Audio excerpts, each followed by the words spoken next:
Hi friends, welcome to my channel Avinash Agarwal. आज का हम लोग का टॉपिक है इन्वेस्ट की पाठशाला और अपना आज का सब टॉपिक है how to start investment in share market. तो अपना सब टॉपिक स्टार्ट करने से पहले मैं आपको एक बात बोलना चाहता हूं कि शेयर मार्केट में एक्टिव रह के ही इन्वेस्टमेंट करिएगा और हमेशा याद रखिएगा कि रातों रात करोड़पति या लखपति बनाने वाले शेयर के मैसेज से हमेशा दूर रहिएगा। और एट लास्ट में मैं आपको अपना कुछ व्यू बताऊंगा।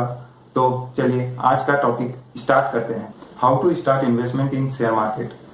तो पहला पॉइंट है कि आपके पास बैंक अकाउंट होना चाहिए। दूसरा पॉइंट ये है कि आपके पास में डीमैट अकाउंट और ट्रेडिंग अकाउंट होना चाहिए। और डीमैट अकाउंट और ट्रेडिंग अकाउंट के लिए आपके पास में दो ऑप्शन है। पहला कि आप एक जगह डीमैट अकाउंट खुलवाइए और एक जगह ट्रेडिंग अकाउंट खुलवाइए। और सेकंड ऑप्शन ये है कि बहुत जगह बैंक आजकल फैसिलिटी देती है डीमैट और ट्रेडिंग अकाउंट एक जगह का ही, और बहुत जगह ब्रोकर भी एक ही जगह फैसिलिटी देते हैं डीमैट और ट्रेडिंग अकाउंट का। तो अब हम समझते हैं कि डीमैट अकाउंट क्या है और क्यों डीमैट अकाउंट मैंडेटरी किया गया। डीमैट अकाउंट सरल भाषा में अगर हम समझे तो डीमैट अकाउंट एक तिजोरी की तरह है, मतलब कि एक लॉकर है, और उस लॉकर के अंदर में जो आपके ज्वेलरी बुलियंस है वो आपका शेयर्स है, और बैंक जो है वो डिपॉजिटरीज है। और ट्रेडिंग अकाउंट का मतलब हो गया कि जहां पे आप शेयर का बाई और सेल का ट्रांजेक्शन करते हैं।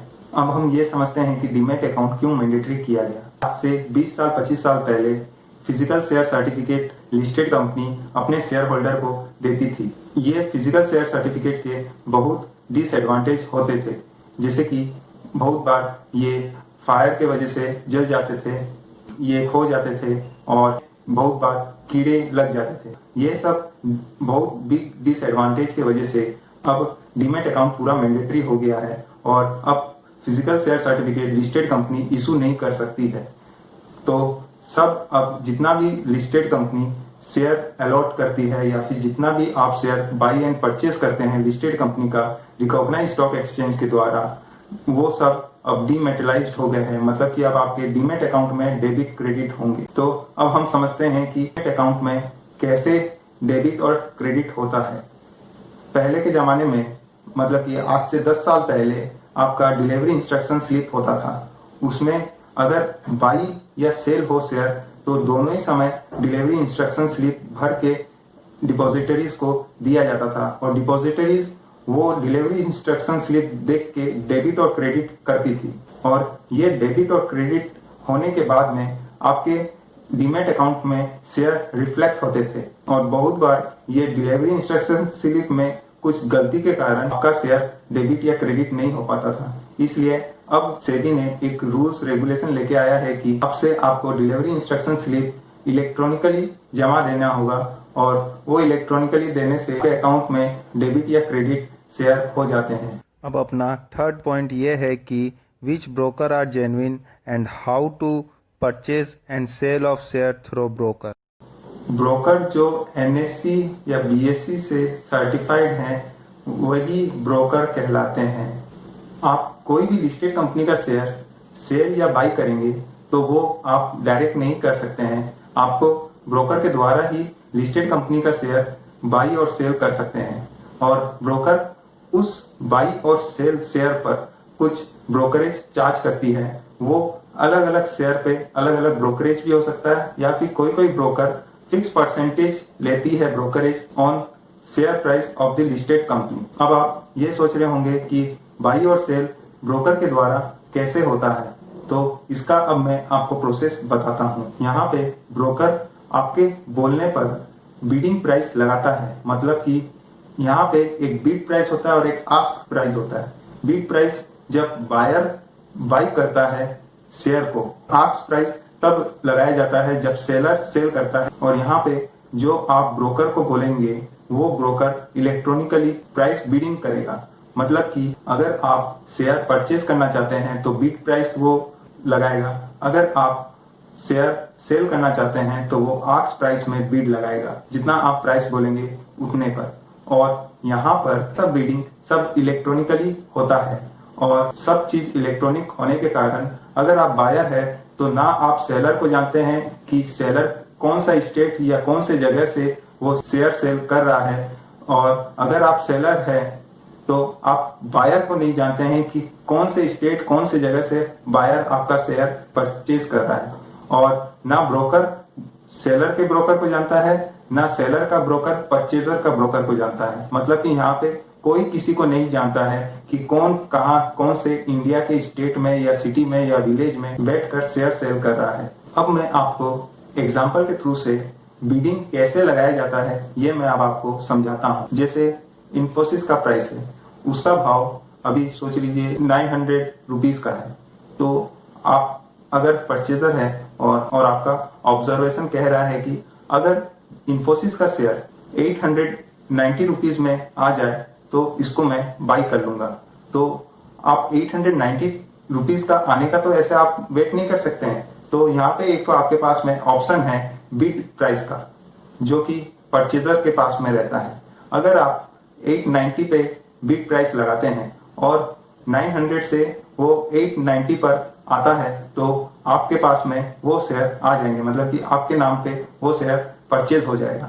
और जैसे शेयर में भी आस्क बिड होता है। आस्क बिड में अगर आपका इन्फोसिस का शेयर का प्राइस 910 रुपीज है और आपको लगता है कि ना 925 रुपीज आएगा तो मैं सेल कर दूंगा, तो आप आस्क प्राइस लगा करके 925 रुपीज में आप शेयर को सेल कर सकते हैं। और शेयर के कुछ सेटलमेंट दिन होते हैं T+2। T मतलब हो गया ट्रेडिंग का दिन प्लस 2 वर्किंग डेज। तो यहाँ पे सेटलमेंट होता है कोई सा भी शेयर का T+2 के हिसाब से, और T+2 के हिसाब से आपका डीमेट अकाउंट में शेयर का डिलीवरी आ जाता है। और अपना फोर्थ पॉइंट ये है कि मार्जिन मनी। मार्जिन मनी हाल फिलहाल में रिकॉग्नाइज स्टॉक एक्सचेंज ने मैंडेटरी किया है और सभी ब्रोकर को कहा गया है कि जितने भी आपके क्लाइंट है सबसे आप कुछ मार्जिन मनी आपको डिपॉजिट रखने होंगे क्लाइंट लोग के, तभी आप उनको ट्रेडिंग करने दे सकते हैं या फिर इन्वेस्टमेंट करने दे सकते हैं। और ये मार्जिन मनी अगर क्लाइंट ब्रोकर को नहीं देते हैं तो ब्रोकर क्लाइंट के ऊपर में पेनल्टी चार्ज करेंगे, और ये अभी हाल फिलहाल में नोटिस आया है सभी ब्रोकर के पास में। तो मार्जिन मनी क्या है और क्यों ये लाया गया है? मार्जिन मनी कुछ परसेंटेज ऑफ शेयर के ऊपर में आपको मार्जिन देना पड़ता है। जैसे कि आपका अगर कोई शेयर का प्राइस 100 रुपीज है तो उसके ऊपर में ब्रोकर लोग 25% या 30% मार्जिन मनी ले रहे हैं। जैसे आप कोई कंपनी का 100 शेयर ले रहे हैं 100 रुपए के भाव में, मतलब आप 10,000 रुपए का कोई कंपनी का शेयर ले रहे हैं, तो 10,000 रुपए के शेयर लेने से पहले आपको 25% मार्जिन मनी देना होगा। मतलब कि आपको 2,500 रुपया पहले मार्जिन मनी देना होगा, तब जाके आप वो शेयर परचेज कर सकते हैं। ऐसा इसलिए किया गया है क्योंकि देखा गया है पास्ट ईयर में कि बहुत सारे क्लाइंट शेयर परचेज करके बैठ जाते हैं, उसके बाद में जब मार्केट गिरता है तब वो शेयर सेल नहीं कर पाते हैं और उस शेयर का जो भी लॉस होता है वो लास्ट में ब्रोकर को उठाना पड़ता है, क्योंकि जो परचेजर है वो भाग जाता है। क्योंकि यहाँ पे सब आपके बोली के ऊपर में और यहाँ पे सब विश्वास के ऊपर में काम होता था, इसलिए अब रिकॉग्नाइज स्टॉक एक्सचेंज ने कुछ मार्जिन मनी का स्कीम लेके आया है। तो अब से अगर आप इन्वेस्टमेंट या ट्रेडिंग करेंगे तो आपको शेयर मार्केट में ब्रोकर लोग को कुछ मार्जिन मनी पहले देना होगा। अब मैं अपना कुछ पर्सनल व्यू आप लोग के साथ में शेयर करता हूँ। पहला कि अगर आप शेयर इन्वेस्ट करें तो लॉन्ग टर्म का सोचकर ही इन्वेस्टमेंट करें, जैसे 5 इयर्स तक का।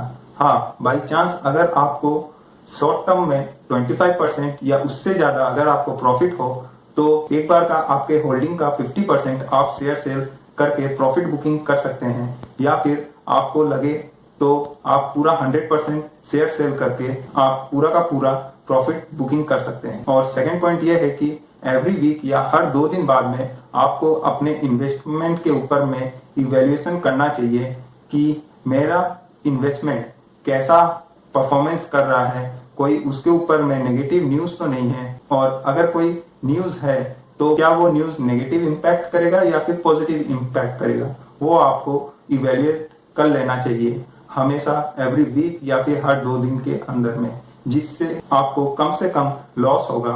और हमेशा याद रखिएगा कि to keep eye on your investment, क्योंकि अगर लॉस होगा तो आपका होगा और अगर प्रॉफिट हुआ वो भी आपका ही होगा। और तीसरा व्यू ये है कि कभी भी आप टिप्स के ऊपर में मत जाइएगा, नहीं तो आप शेयर मार्केट में बहुत जल्दी ट्रैप हो जाएंगे और पूरा का पूरा आपका इन्वेस्टमेंट माइनस में चला जाएगा, मतलब फुल आपका जो वैल्यू है वो नील हो जाएगा।